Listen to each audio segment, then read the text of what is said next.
الحمد لله رب العالمين، والصلاة والسلام على سيد الأنبياء والمرسلين، أما بعد، فأعوذ بالله من الشيطان الرجيم، بسم الله الرحمن الرحيم. يا أيها الذين آمنوا اتقوا الله حق تقاته ولا تموتن إلا وأنتم مسلمون. وقال النبي صلى الله تعالى عليه وسلم: الخمر جماع الإثم، أو كما قال عليه الصلاة والسلام. میرے محترم بزرگوں، دوستوں، عزیزوں، نوجوان ساتھیوں، عزیز طلباء،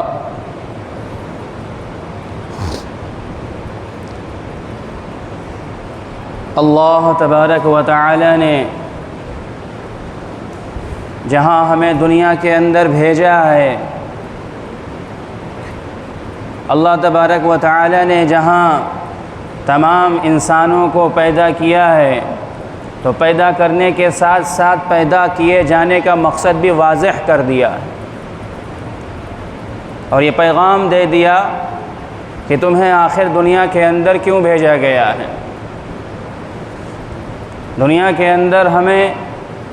صرف کھانے کمانے کے لیے، روزی روٹی کے بندوبست کرنے کے لیے، من چاہی طور پر زندگی گزارنے کے لیے، خواہشات نفس کی پیروی کرنے کے لیے،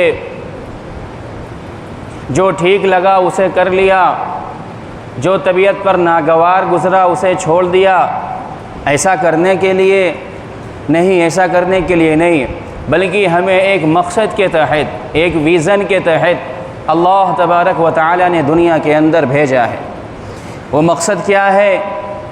وہ ہمارا ویژن کیا ہے؟ خود بنانے والے نے بتایا کہ ہم نے اس چیز کو کیوں بنایا۔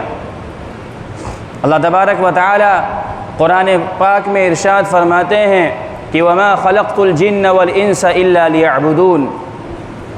ہم نے انسانوں کو اور جناتوں کو جو پیدا کیا ہے، ان کی پیدائش کا مقصد اصلی اور ان کی پیدائش کا ویژن اور ان کی منزل ہماری رضامندی ہے۔ ان کا کام دنیا کے اندر ہماری عبادت کرنا ہے، ان کا کام دنیا کے اندر صرف میرے سامنے سر جھکانا ہے، ان کا کام دنیا کے اندر صرف میرے سامنے ہاتھ کا پھیلانا ہے۔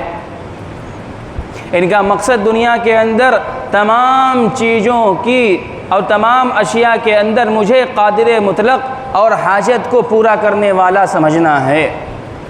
کہ اللہ تبارک و تعالی تمام چیز کو کرنے والے ہیں۔ اللہ ہی تبارک و تعالی مختار کل ہیں، اللہ ہی تبارک و تعالی عالم الغیب ہیں، اللہ تبارک و تعالی ہی حاجت روا ہیں، اللہ ہی تبارک و تعالی سمیع اور علیم ہیں۔ دنیا میں کوئی ایسا کام نہیں اور دنیا میں کوئی ایسا کاج نہیں، کوئی ایسا کار نہیں جو اللہ کی قدرت سے باہر ہو۔ اللہ کی قدرت کے اندر، اس کی ذات کے اندر، اس کی صفات کے اندر کوئی بھی انسان، کوئی بھی شخص، کوئی بھی شے اللہ کے ساتھ شریک نہیں ہے۔ تمام کائنات کی بادشاہت اللہ تبارک و تعالیٰ کے پاس ہے، تمام چیزوں کے خزانے اللہ تبارک و تعالیٰ کے پاس ہیں۔ دعاؤں کا سننے والا اور دعاؤں کو سن کر کے حاجت کو پورا کرنے والا، دعاؤں کو سننے والا، منتوں کو سننے والا اور حاجت براری اور حاجت روائی کرنے والا صرف اور صرف اللہ تبارک و تعالیٰ ہے۔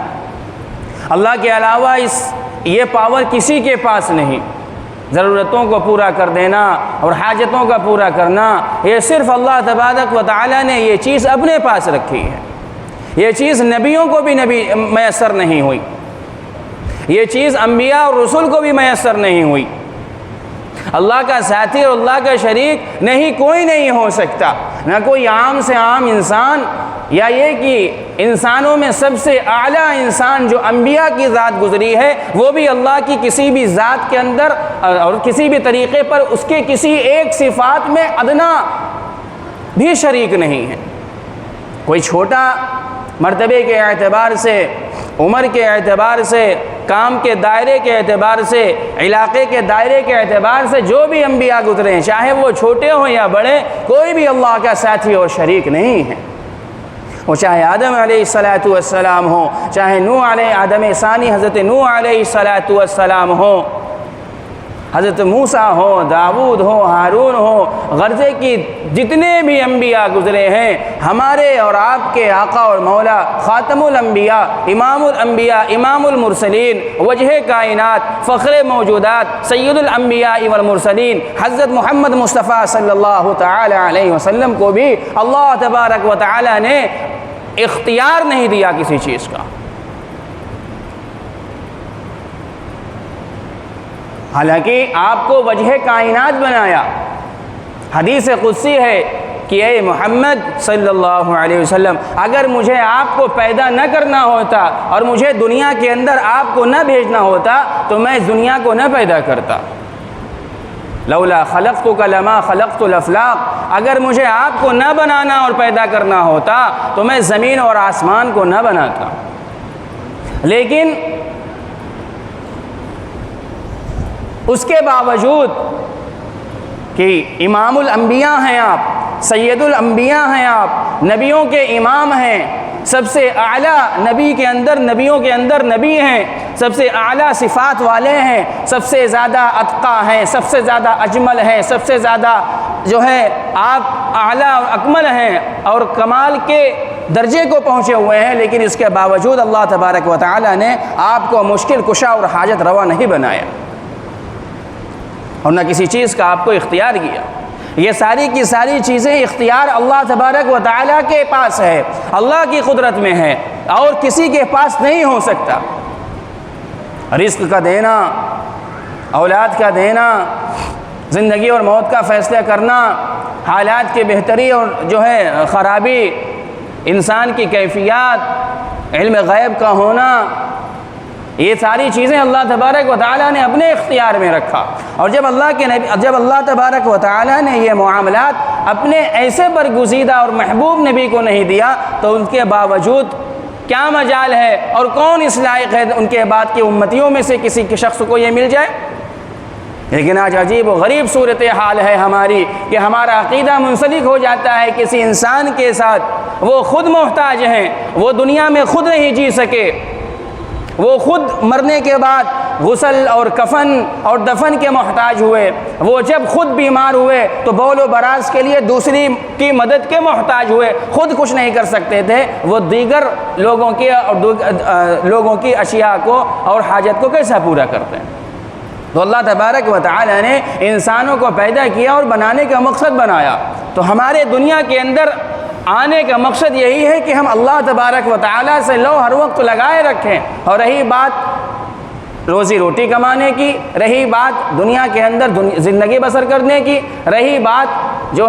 دیگر امور میں دنیا کے لگنے کی، یہ اللہ تبارک و تعالیٰ نے جائز طریقے اور حلال طریقے رکھے ہیں، اور جو حلال طریقے پر روزی کمانے کا حکم فرمایا اس میں ہم کو لگنا ہے۔ لیکن ہمیں اپنی پیدائش کا مقصد یاد رکھنا ہے کہ ہم دنیا کے اندر کیوں بھیجے گئے، ہمارے دنیا کے اندر آنے کا مقصد کیا ہے، ہمارا یہ کام اللہ کی رضا کے لیے ہے یا اللہ کو ناراض کرنے کے لیے ہے۔ ہمارا دکان کے اوپر بیٹھنا اور ہمارا سامان بیچنا اگر حلال طریقے کے اوپر ہے، شریعت کے مرضی اور شریعت کے منشے کے مطابق ہے، تو ہمارا دکان کے اوپر بیٹھنا، ہمارا آفس کی کرسی کے اوپر بیٹھنا، ہمارا ٹھیلے کے اوپر کھڑا ہونا، ہمارا فٹ پاتھ کے اوپر بیٹھنا، ہمارا کمپیوٹر یا دیگر مشینوں کے اوپر اور سامنے بیٹھنا، یہ پھر اللہ کو راضی کرنے کا سبب ہوگا۔ لیکن اگر اس کے برعکس ہے کہ ہماری نیت کے اندر کھوٹ ہے، ہمارا کام حلال طریقے پر نہیں ہے، ہمارا مقصد صرف پیسے کمانا ہے، چاہے وہ حرام طریقے پر آئے یا حلال طریقے پر، تو ہم چاہے پھر مسجد کے اندر بیٹھے ہوں یا مدرسے کے اندر بیٹھے ہوں یا دیگر عبادت کی جگہوں کے اوپر بیٹھے ہوں، پھر بھی ہمارا بیٹھنا یہ سمجھ لیجئے یہ شیطان کے لیے ہے اور رحمان کے لیے نہیں ہے۔ کہ ہمارا اٹھنا بیٹھنا، ہمارا شادی بیاہ، ہمارا رہنا سہنا، ہمارا گھریلو معاملات، ہمارا باہر کا معاملات، سب کا سب شریعت کے مطابق ہونا چاہیے۔ اللہ تبارک و تعالیٰ نے اسی کو قرآن میں فرمایا یا ایھا الذین آمنوا ادخلوا فی السلم کافہ ولا تتبعوا خطوات الشیطان انہ لکم عدو مبین، کہ اے ایمان والو جو ایمان اور مسلمان ہونے کا اور مومن ہونے کا دعویٰ کرتے ہو پورے مکمل طور پر اسلام میں داخل ہو جاؤ۔ کیا مطلب پورے یعنی 100% تمہاری زندگی کے اندر محمد صلی اللہ علیہ وسلم کا طریقہ آ جائے، 100% تمہاری زندگی کے اندر قرآن کے بتائے ہوئے اصول اور احادیث کے بتائے ہوئے اصول کے اوپر تمہاری زندگی آ جائے، 100% ہر چیز کے اندر۔ یہ نہیں کہ صرف مسجد میں آنے، آپ مسجد میں ہیں یا گھر میں ہیں یا باہر ہیں یا دکان کے اوپر یا آپ کاروبار و تجارت کے اندر لگے ہوئے ہیں، ہر جگہ اگر آپ کے پیش نظر یہی ہے کہ شریعت میں کیا فرمایا گیا ہے، یہ کام ہمیں کس طریقے کے اوپر کرنا ہے، ہمیں مسئلے معلوم کر کے مسئلے کے مطابق اگر ہمارا عمل ہے تو پھر ہم کیا ہیں، ادخلوا فی السلم کافہ کے تحت۔ صرف دعوے کرنے سے کام نہیں چلے گا، صرف جو ہے زبانی جمع خرچ سے کام نہیں چلے گا، صرف دعویٰ سے کام نہیں چلے گا، بلکہ اس دعوے کے اوپر دلیل پیش کرنا ہوگا، یعنی عمل کرنا ہوگا کہ آپ کے اندر ایمان ہے کہ نہیں ہے، آپ ایمان کی صفات کے اوپر مکمل طور پر ہیں کہ نہیں ہیں، آپ حلال چیزوں کے اوپر زندگی گزار رہے ہیں کہ نہیں گزار رہے، آپ حرام چیزوں کے اندر سے احتراز، حرام چیزوں سے احتراز و پرہیز کر رہے ہیں یا نہیں کر رہے ہیں۔ یہ ساری چیزیں دیکھنی پڑیں گی۔ یہ نہیں کہ ہمارا جب دل آیا نماز پڑھ لیا، سستی لگ رہی، نیند لگ رہی، کاہلی لگ رہی، نہیں گئے، پھر پڑھ لیں گے، دوبارہ پڑھ لیں گے، قضا ادا کر لیں گے، یا دیگر چیزیں ہیں حرام چیز کرنے کی، ہم نے حرام چیز کر لیا، بعد میں توبہ کر لیں گے، اس سے کام نہیں چلے گا، کسی کا بعد نہیں آتا۔ حرام چیزوں کے اندر لذت ہوتی ہے، اور جب حرام چیزوں کے اندر انسان مبتلا ہو جاتا ہے تو بہت کم ایسے لوگ ہیں، دیکھا گیا ہے کہ ان کو پھر توبہ کی توفیق ملتی ہے۔ بعض ایسے بھی گزرے ہیں کہ زندگیاں ان کی گزرتی ہیں حرام کے اندر، لیکن اللہ تبارک و تعالیٰ انہیں آخری موقع کے اوپر یا کسی بھی زندگی کے لمحے کے اندر اللہ توبہ کی توفیق دے دیتا ہے، ان کی زندگی پلٹ جاتی ہے، ان کی زندگی پلٹ جاتی ہے۔ لیکن اکثر ایسا نہیں ہوتا، پھر آدمی لگ جاتا ہے، یہ گناہ کر لیتا ہے، پھر وہ گناہ کر لیتا ہے، پھر وہ بڑھتا چلا جاتا ہے، گناہوں کے سمندر کے اندر ڈوبتا چلا جاتا ہے، گناہوں کے دلدل کے اندر وہ دھنستا چلا جاتا ہے، پھر بڑی مشکل ہوتی ہے اور ناممکن، بلکہ ناممکنات میں سے ہو جاتا ہے اس کو ساحل کے اوپر پہنچنا اور باہر نکلنا۔ اللہ تبارک و تعالیٰ اسی طریقے پر اللہ تبارک و تعالیٰ نے اور شریعت نے اور حضرت محمد مصطفیٰ صلی اللہ تعالی علیہ وسلم نے شراب کو، نشے کی تمام چیزوں کو، جوئیں کو، سود کو، سٹے کو، اور اس طریقے پر شرط لگا کر کے تمام کھیلوں کو منع کیا گیا ہے شریعت کے اندر، کہ اس کے اندر تمام خرابیاں ہیں۔ اللہ کے نبی جناب محمد رسول اللہ صلی اللہ علیہ وسلم نے ارشاد فرمایا کہ الخمر جماع العثم، وہ چیزیں جس سے آدمی کا سینس برابر کام نہیں کرتا، ایسی چیزیں کھانے اور پینے سے شریعت نے منع کیا اور فرمایا کہ یہ گناہ کی جڑ ہیں، کہ انسان جب نشہ کر لیتا ہے، صرف شرابی نہیں، شریعت میں صرف شراب نہیں منع، بلکہ حیرت آپ جائیے، فرمایا گیا کہ کل مسکر حرام، ہر وہ چیز جس سے پینے کے بعد انسان کا عقل کام نہ کرے، انسان کا ہوش برابر نہ رہ جائے، انسان کا سینس صحیح سے کام نہ کرے، وہ شریعت کے اندر حرام ہے، منع کیا گیا۔ کیونکہ کچھ چیزیں مارکیٹ کے اندر کھانے اور پینے والی ایسی آ گئی جن کا شراب نام نہیں ہے، صرف لفظ شراب ہی کہا جاتا تو لوگ پیترا بدل لیتے کہ نہیں، شریعت میں حرام منع کیا گیا ہے شراب کو، شراب تو ہم کھا نہیں رہے، شراب تو پی نہیں رہے۔ لیکن جو بیس ہے کہ پینے کے بعد انسان کی جو عقل کام نہیں کرتی، انسان کی طبیعت دیگر ہو جاتی ہے، انسان کی طبیعت مختلف ہو جاتی ہے، اگر ایسی چیزیں استعمال ہو رہی ہیں تو ہلاکت کی بات ہے۔ اسی لیے شریعت میں فرمایا گیا کل مسکر حرام، جو چیزیں انسان کے اندر نشے کی کیفیت پیدا کر دیں وہ حرام ہے، اب چاہے جو کچھ ہو، چاہے جو کچھ ہو۔ اور اسی کے ساتھ ساتھ وہ چیزیں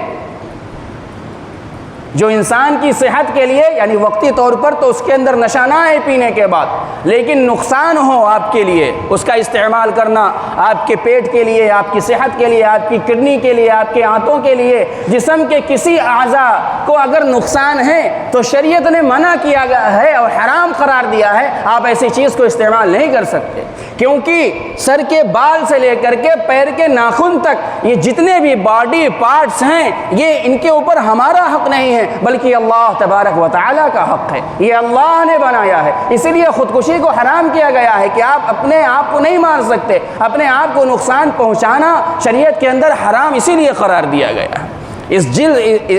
جسم کے اوپر اور اس روح کے اوپر اور جسم کے اور اس باڈی کے اوپر اور باڈی کے تمام پارٹس کے اوپر صرف اور صرف اللہ تبارک و تعالیٰ کا حق ہے۔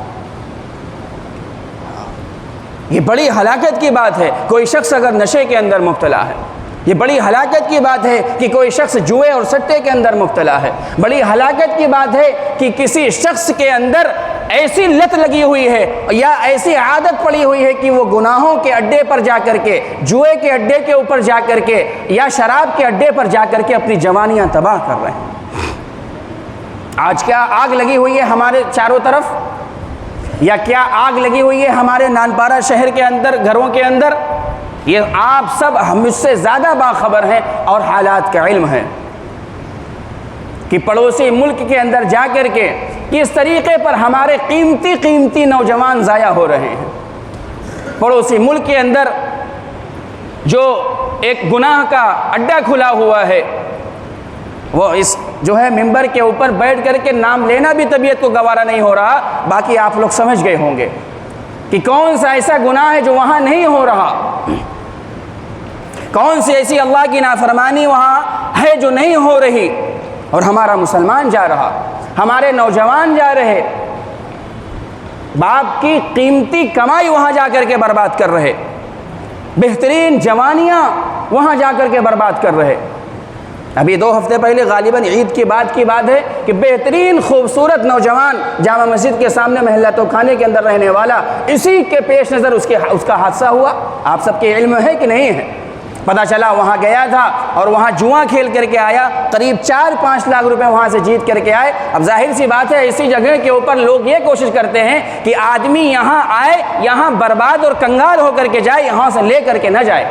اس کے پیچھے دشمن لگ گئے اور ہوا یہ کہ اس کا راستے ہی میں کام تمام کر دیا گیا، وہ گھر نہیں پہنچا۔ یہ ایک حادثہ ہوا جو سامنے آتا ہے، اس کے علاوہ کتنے لوگ کنگال ہو گئے، کتنوں کی لاکھوں اور کروڑوں روپے کی کمائیاں برباد ہو چکی۔ عجیب و غریب صورتحال ہے۔ بات تو یہاں تک آتی رہتی ہے اور لوگ کہا کرتے ہیں کہ اچھے گھروں کے لڑکوں کے اندر یہ لت لگی ہوئی،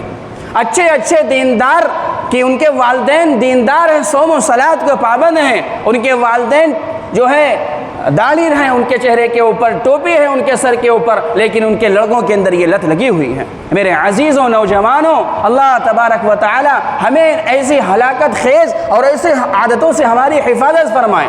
خود بھی ان چیزوں سے بچیں، اور اگر آپ کے جاننے والوں میں سے،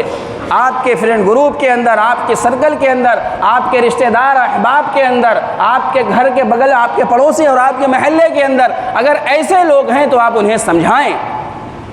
آپ کے کاندھوں کے اوپر یہ ذمہ داری ہے کہ اگر آگ لگی ہوئی ہے تو آگ کی بجھانے کی کوشش کی جائے۔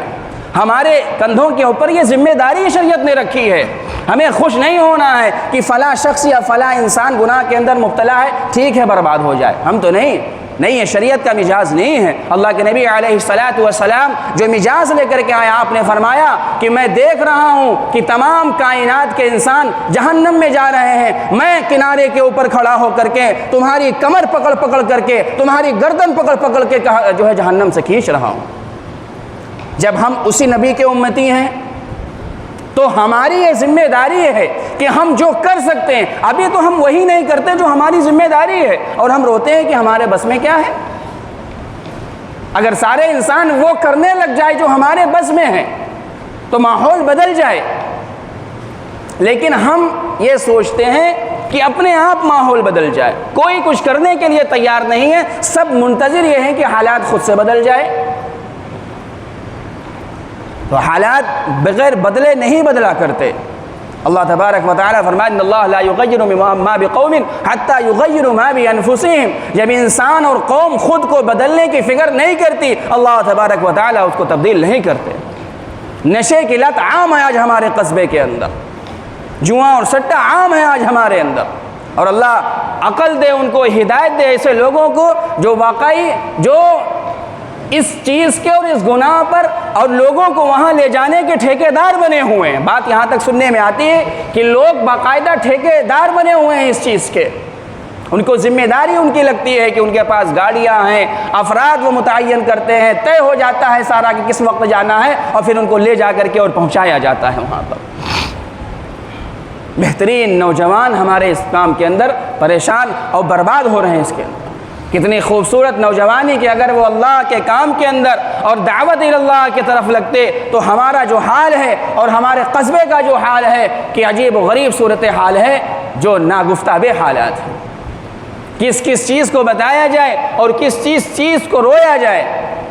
ابھی ایک چیز بہرحال وقت ہو گیا ہے، انشاءاللہ آئندہ ہفتوں میں بات، ابھی یہ باتیں سننے کو کئی دنوں سے آ رہی ہیں کہ کوئی ایسا بینک ہے غیر مسلموں کا جو ادھار پیسہ دے رہی ہے، پتہ نہیں کیا نام ہے اس کا، نام یاد ہے آپ لوگوں کا؟ بندھن یا کچھ ایسا کر کے کیا ہے؟ اور اچھا جی ہاں بندھن بینک۔ اچھا وہ سنا کہ مردوں کو پیسہ نہیں دے رہی ادھار، عورتوں کو پیسہ دیتی ہے، اور خاص طور پر زیادہ تر ان کی توجہ اور زیادہ تر ان کی رعایت ہماری مسلمان بہنوں اور عورتوں کے اوپر ہوتی ہے، پیسے دیتے ہیں ان کے اوپر۔ اچھا پیسے دے دیا قرض، اور قرض کی ادائیگی یا پھر سود کی شکل میں، ظاہر سی بات ہے کہ موقع کے اوپر اب قرض کی واپسی نہیں ہو رہی، یا سود پورا نہیں ہو رہا، سود سمیت قرض کی واپسی نہیں ہو رہی، اب کیا ہو رہا؟ ان کی عصمت چھینی جا رہی، ان کی عزت جو ہے تار تار کی جا رہی۔ یہ بھی ایک آگ لگی ہوئی ہے، لیکن ہم لوگوں کو اس کی فکر ہی نہیں کہ کیا کیا جائے۔ اگل بگل ہمارے محلے اور گھروں کے اندر یہ آگ لگی ہوئی ہے، ہم یہ دروازہ بند کر لیں اور سوچ رہے ہیں کہ باہر کی ہوا ہمارے گھر میں نہ آئے، تو ایسا نہیں ہو سکتا۔ اگر ہوا چل رہی ہے یا سورج نکلا ہوا ہے تو آپ چاہے جتنا اپنے گھر کو پیک کر لیں اور چاہے جتنا اپنے بچوں کو بچا کے رکھیں، اس کی ہوا اور اس کی آنچ ضرور لگے گی۔ یہ بھی ایک چیز چل رہی ہے۔ پھر ان کی عصمت باپردہ خاتون ہیں، لیکن جا رہی ہیں اور جو ہے غیروں کے ہاتھ کا کھلونا بنی ہوئی ہیں، اچھے گھر کی رہنے والی، کھانے پینے، لیکن یا قرض کی ادائیگی کرو اور سود سمیت ادائیگی کرو، یا ہمارے ساتھ گناہ کرو اور منہ کالا کرو۔ یہ بھی چل رہا مسئلہ ہمارے قصبے کے اندر۔ بہرحال اللہ تبارک و تعالی ہمارے نوجوانوں کو ہدایت دے، اور ہماری بہنوں اور ماؤں کو ہدایت دے، اور ہمیں بھی ہدایت دے، اور ہمیں اپنی ذمہ داری پورا کرنے کی توفیق عطا فرمائے اور صحیح سمجھ عطا فرمائے۔ وآخر دعوانا الحمد للہ رب العالمین۔